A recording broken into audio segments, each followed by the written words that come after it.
chords like this, that chord, it's nice to have things ringing. It says or D sharp on that third, fourth diagram there. So if you're going to try to stretch that, that's pretty rugged. So it's worth developing these pinky bars so you don't have to stretch. You just learn to do this, this thing with your pinky. Practice it away from the guitar. Yeah. Sure. Is that third chord a G sharp chord? That's a good question, Gary. Thank you. The way it's written first, the way we hear it, it'll definitely be E major 7. You know that. Yeah, but that's the fourth. That's the fourth fret, though, right?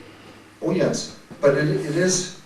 The bass is on the 4th fret. Yeah, I didn't realize that. It says Here's 2. That's why.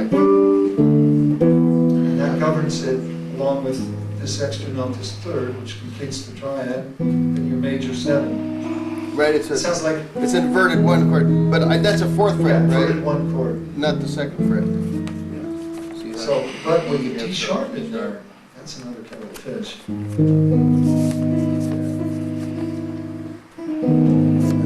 That's more like G sharp minor flat 6, like that other chord we talked about.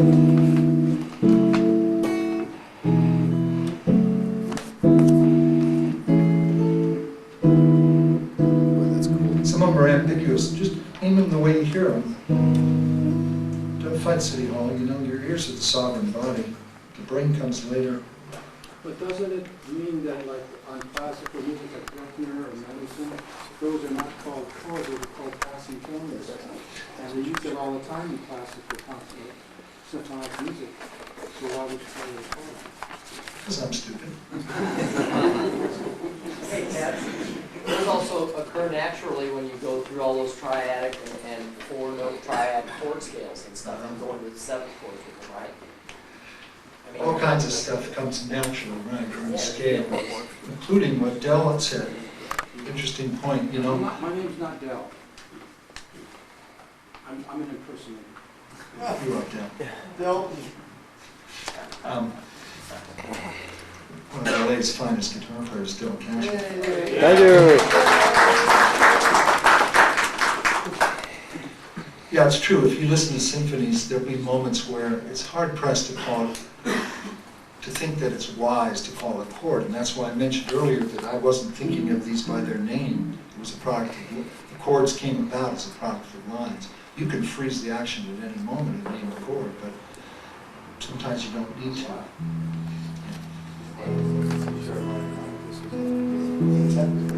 Yeah, that's another good point. Rob brings up another good point, which is that this, in this setting,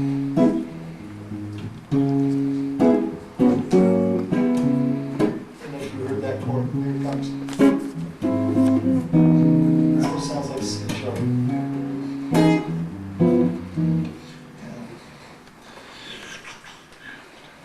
Okay, next thing is third line from the end with a preparatory message on the end of the line above it.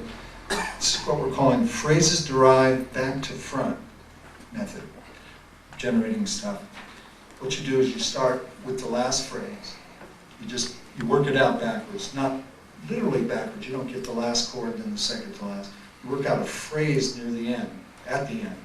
Then you work out the phrase in front of the last phrase, and you work it backwards that way. It's a great method.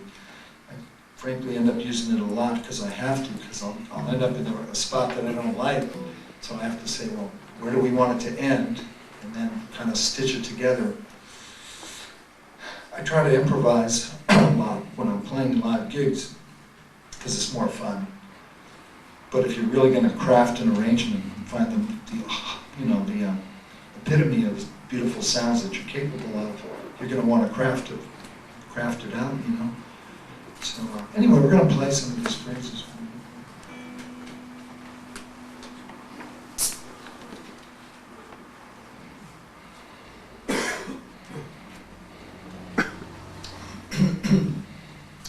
Before I do, I want to go back to something Del mentioned here. In this example, when you hear these chords, and they're all a function of slow quarter notes, then you'll probably hear each one as a chord because of the time component. I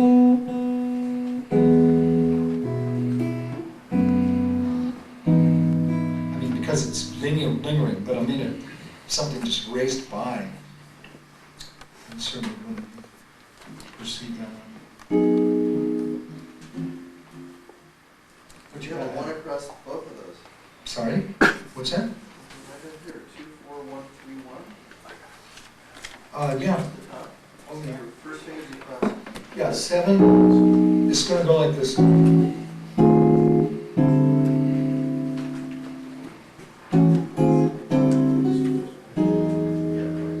It's a 2/5 progression.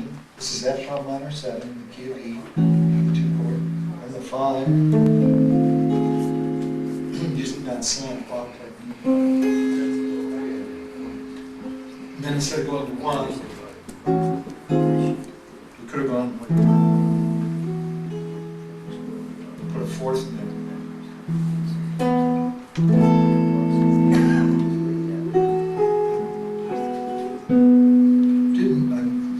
Now that I hear that 1 chord, it sounds pretty good. Didn't do that, no.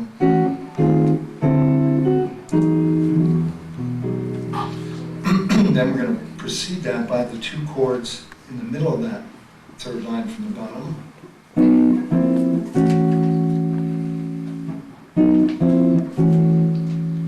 Like chords like that. This one. That's the passing chord. Spices it up. It's really because I was trying to get lines going in different directions. Bass, the melody's going,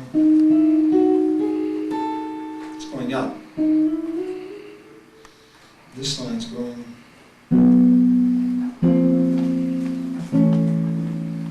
these guys coming down, but this line is sinewy, like snaking its way up by half step, the middle. Does that always work? Heck no, man. I wish it did, but just keep experimenting. You'll find your favorites, no doubt. So far we have.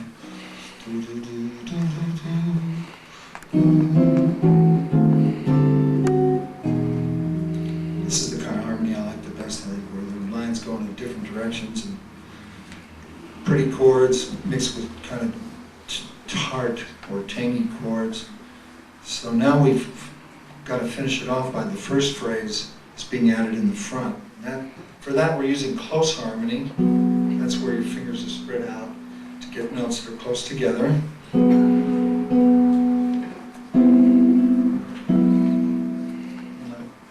Either it says or B, you can use A or B in the middle there. This sounds like the Andrews Sisters or something, real swing era. This sounds like a decade later. That edgy sound, Oliver Nelson. This is a timeless chord, man. This is add 9 chord. Let's name these chords. This is E add 9. Is that right? Yeah. And this is A minor stuff, minor 7 or minor 9. And this is E add 9 again. Why did I switch strings? Why did he switch strings? Because you can't play it here unless you're Jack the Giant or something, you know? Just too hard, man. I put it on this set, but I wasn't looking for that stringy tone that the skinny strings have. So, same voicing, much different. That's probably why Johnny Smith used to say you don't need a tone control. The tone control's in your elbow, he'd say. For me, the tone control sometimes is in the fingerboard. It's hiding here without any wires. Same chord.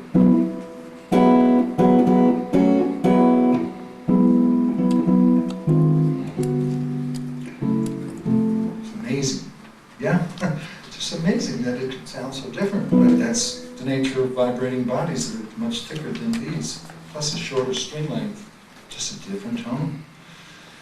Which is why I switched over to that. I wanted that burnished, kind of warm sound here as the page was coming to a close.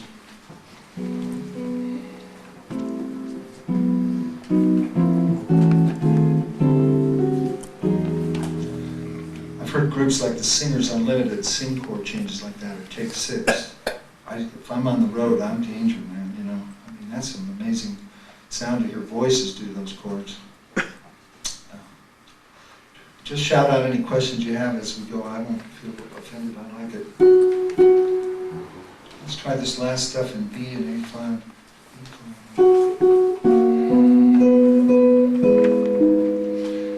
Yeah, this stuff. Very Appalachian, Canadian, woodsy, Joni Mitchell.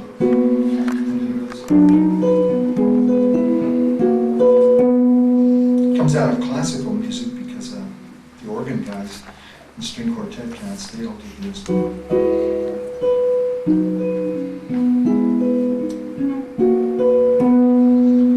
So anybody want to explain why it has that sound and what's happening? What the sound? I've forgotten as usual.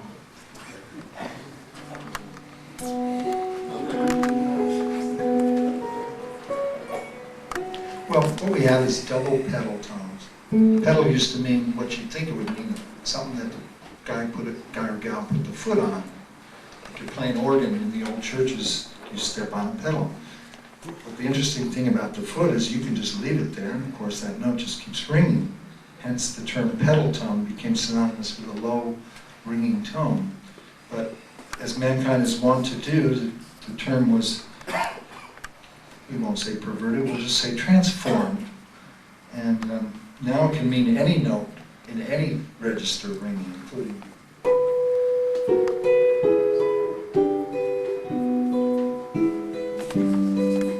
So that'd be a soprano pedal, it's a piano pedal. So you could have two pedal tones. It should be in tune better than some of us.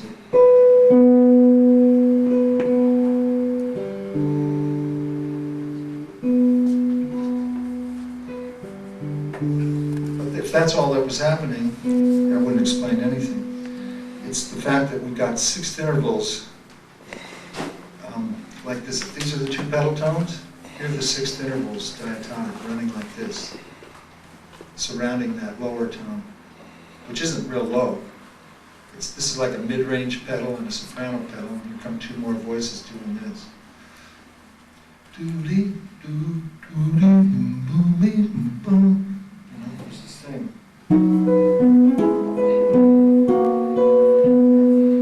So, I like that kind of stuff, so I try to throw it in here.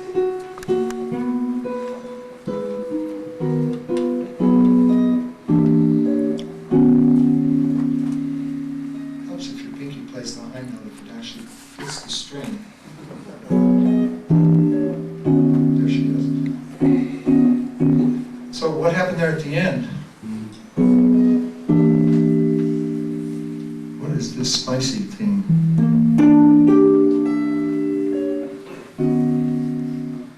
Well, that's just a 5 chord. It's just gone berserk and decided to live on the bottom strings. It used to be over here because we'd already run away from home, so we were originally living over here in the subs. In the 50s. Dawning of a new decade. 60s. 70s.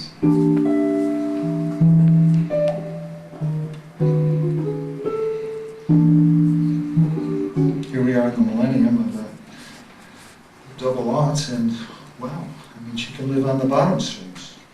Where is she? On the bottom strings. It's all right. Yeah. Gives you more range. Lenny Breau, first guitarist I know to really explore that aspect of guitar, did a fantastic job at it.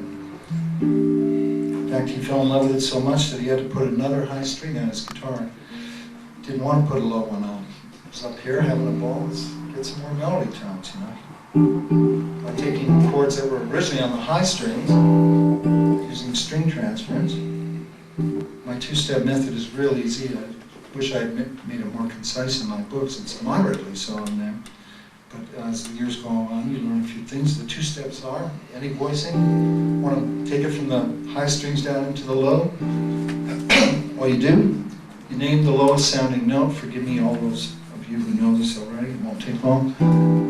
You name the lowest sounding note, in this case it's E.